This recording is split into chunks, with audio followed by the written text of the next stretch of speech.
What's up everybody, it's Red Devil Gaming here, and today we are going to be doing our very first top 10 list. And as the title states, this top 10 list is going to be about my top 10 favorite last-gen games.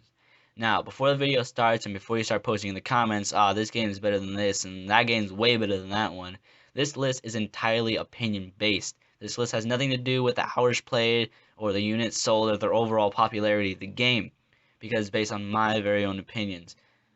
This does not mean that this channel is going to be purely top 10 list based. However, it's going to be occupied with top 10 lists for the time being because I'm currently saving up to get an Elgato so I can record better audio and better video for you guys. If you're looking for some new content, you want to see something funny every now and again, go check out two of my friends, Tubby Wubby and AMV Best of All Time. If you're into more serious gaming and walkthroughs, go check out my very best friend, Viper Gaming. He's really good at commentating his gameplay. He plays a lot of the new games that come out. I know he's been playing Need for Speed a lot. He played Mad Max when that game came out. He does a lot of Forza and stuff like that. If you're into some ragey stuff, go watch that guy. I'm pretty sure he had some Black Ops 3 on his channel, but I'm not too sure. You're gonna have to go check that out for yourself. He plays Destiny 2 if you're really into Destiny. He has a wide variety of games he has to play. Definitely go check out Viper Gaming. List all three of their channels will be in the description. Now, sit back and enjoy my top 10 favorite last-gen games. Battlefield 3. Now, the reason I put Battlefield 3 so high up on the list, really barely making it in my opinion, is because I haven't really played too much of the game, but I've played enough of the game to know where my verdict stands. And what I mean by that is that I love the campaign, I love the gameplay of it, I love the mechanics of buildings collapsing on your head. The only thing that is a setback for me is the multiplayer. Now, I know everyone is clamoring, saying, oh, Call of Duty multiplayer is for babies, Battlefield 3 multiplayer is, superior in every way. I can't see where the appeal is, because when I play a video game, I want to see something cartoony. I want to be able to throw, a grenade across the map and kill the whole team, or throw a freaking tomahawk and bounce it off a couple walls and hit some guy in the forehead. But in a Battlefield, I can't really do that, and that's kind of a setback for me, and that's why I set Battlefield at number 10 on the list. Bioshock 2. Now, the reason why Bioshock 2 is at number 9 on this list is because I really, really, really love this game.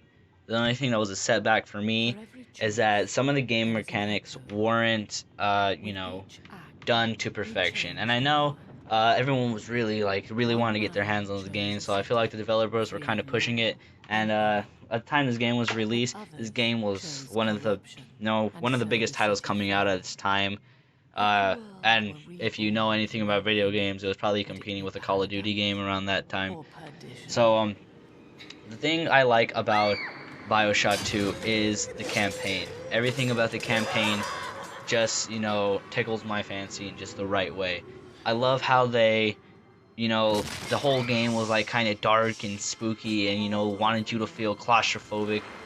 And, you got to step into the big scuba suit of a Big Daddy, and it really got you, emotionally attached as a Big Daddy to the little sisters. Even letting you play as a little sister throughout a small portion of the game to get you, to really make you see how the little sisters were seeing everything that's going wrong in Rapture compared to how you were seeing it. And I really love the way that how they did that in Bioshock 2, and that's why I put Bioshock 2 at number 9 on this list. Halo 3. Now, Halo 3 was downright one of my favorite Halo games, I'd say ever. I really loved Halo Reach and I really loved Halo 4, but Halo 3 has to have topped both of them. I first played Halo 3 when during elementary school, when I used to go over to my friend's house after school, and we used to sit back and play split screen co-op Halo 3, and it was some of the best times of my life. And I love the game and how it how it shows Cortana, kind of glitching out and stuff, and kind of getting in the Chief's head.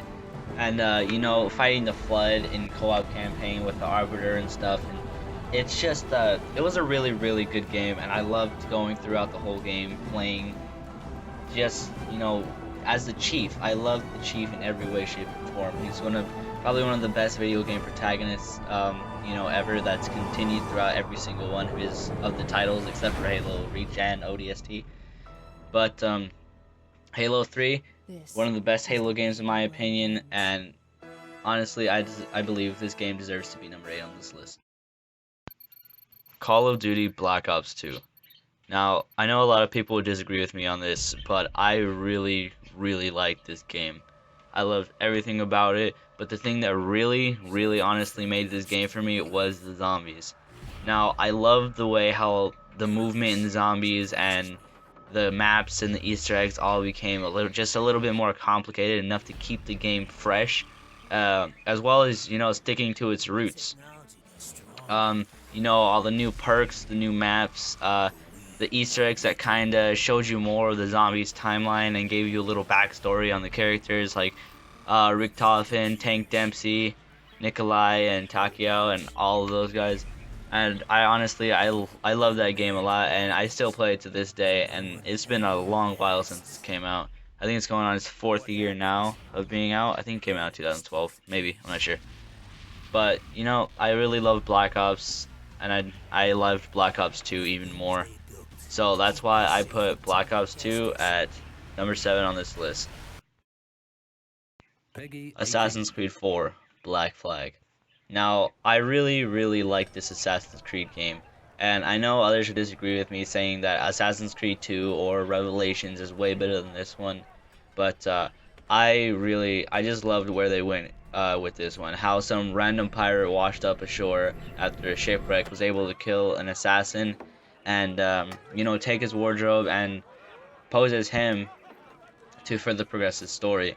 And I love how the ship battles, you know, felt a little bit more smooth than they did in Assassin's Creed 3. And I just love the direction they took this. How this guy used to be like a pirate, like no good, and then everybody hated him, Edward Kenway. You know, you'd hear that name and you'd be like, who's that guy? And then after a while, Edward Kenway became notorious for being an assassin, especially around those parts of the seas. But one of the things that really, you know, kind of broke this game for me was, you know, the traveling. Because if you didn't discover something and you had to go over there, it was like, it was a long, you know, a sail over there. Even in, you know, that the game's not in real time, it kind of felt like it was. And that's one of the things that kind of broke Assassin's Creed 4 for me. Other than that, great game, a solid freaking 8 out of 10. I loved it, and I would honestly play the campaign over and over again. Fallout 3. Now, this game is just fantastic. I love every single little bit about this game, and I know I've been saying that a lot, but this time I legit mean it. Now, everything in Fallout 3 is really, really well done. I mean, even in today's standards, this game is really, really fun to play. There's tons of new weapons, there's tons of new things to find, and there's just, you know, the karma and all of that stuff really, you know, does affect the game more so in Fallout 3. And I know Fallout 4 literally just came out, but even with Fallout 4 out, I feel like Fallout 3 is a very, very replayable game, because there's so many different, you know, options to choose throughout the game, and it's just, overall, Fallout 3 is just probably one of the best Fallout games that I've played, maybe compared to New Vegas, and that's why I put Fallout 3 at number 5 on this list. You guys had to have seen this one coming. Modern Warfare 2 is one of the best Call of Duty games I think anyone's ever played, and everyone really, really, really loves this game. Anyone who has ever played Call of Duty, if you haven't played Modern Warfare 2, go do yourself a service and buy that game and play it right now, because it's probably one of the best Call of Duty titles to date, even with the newer games like Black Ops 3 and Advanced Warfare and all those, you know, futuristic next-gen games. Now, the thing that really, really made Modern Warfare 2 was the multiplayer. I mean, Everyone loved the moving. It was a lot more smooth than it was in Modern Warfare 1. And obviously the intervention was in that game, so that's really what made the quick scoping and all of that stuff legit. And that's why I put Modern Warfare 2 at number 4 on this list. I couldn't decide whether or not I really wanted to put this game on this list, because this game made me want to throw my controller against the wall, break my Xbox and my TV, and light my house on fire, all in the span of 15 minutes, because it's just so hard when you're starting the game out. And a lot of the things in this game is really teaching you how to accept death and your own fate. Pushing forward in the game, enemies progress. Obviously, they're a lot harder to defeat. After you beat the game once, you reset and you have all your equipment, but you start off back in the Undead Asylum, which is why, you know, sometimes farming for souls is really necessary in this game. And obviously we don't know what I'm talking about yet. It was at the start of this little clip that I have for it. And it's Dark Souls. Dark Souls is one of the best RPG games out there. It's really hard, and that's what it's known for. It's known for its unbeatable bosses, and it's hours and hours and hours you can play it and still experience new things each time.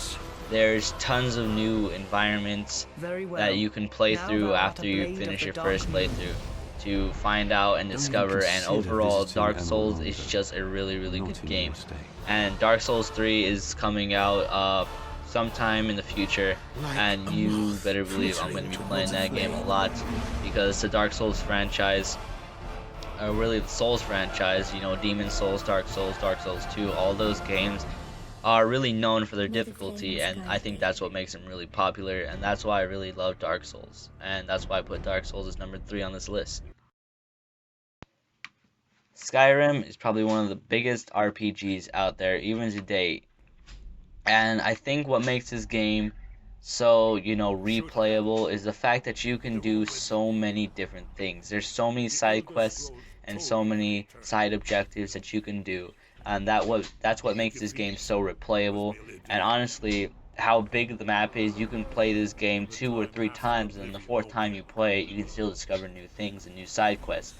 You can put over hundreds and hundreds of hours into this game and still, you know, discover new things, and that's what makes this game how popular it really is.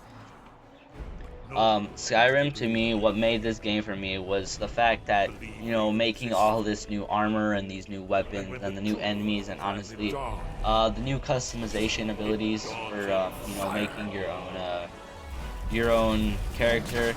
Personally, I love the Argonian. It felt to me like I was, you know, controlling a little human dragonoid person.